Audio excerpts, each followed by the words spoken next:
بسم اللہ الرحمن الرحیم۔ السلام علیکم۔ ایک شخص نے کسی درویش سے پوچھا، اگر اللہ ہے تو نظر کیوں نہیں آتا؟ جنات کو اللہ نے آگ سے بنایا ہے، ان کو جہنم کی آگ میں جھونکنے سے کیا تکلیف ہوگی؟ میرے گناہوں کی سزا مجھے کیوں ملے گی جبکہ اللہ کے حکم کے بغیر ایک پتا بھی نہیں ہلتا؟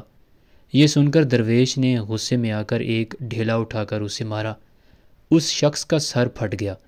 وہ سیدھا قاضی کی عدالت میں پہنچا اور اپنی کہانی سنائی اور داد رسی چاہی۔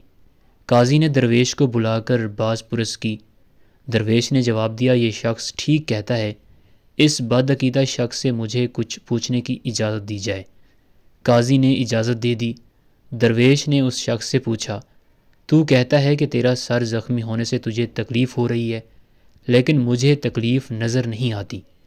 خدا نے تجھے مٹی سے بنایا ہے تو پھر مٹی کے ڈھیلے سے تیرا سر کیوں پھٹ گیا؟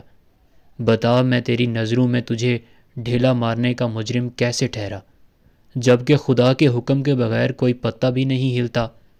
وہ شخص لاجواب ہو گیا، ایک لفظ بھی اس کی زبان سے ادا نہ ہو سکا۔ قاضی نے درویش کو بری کر دیا اور اس شخص کو بڑی لعن طعن کی۔ حاصل کلام، خداوند کریم پر طنز اور نکتہ چینی کرنے والا خود ذلیل و خوار ہوتا ہے۔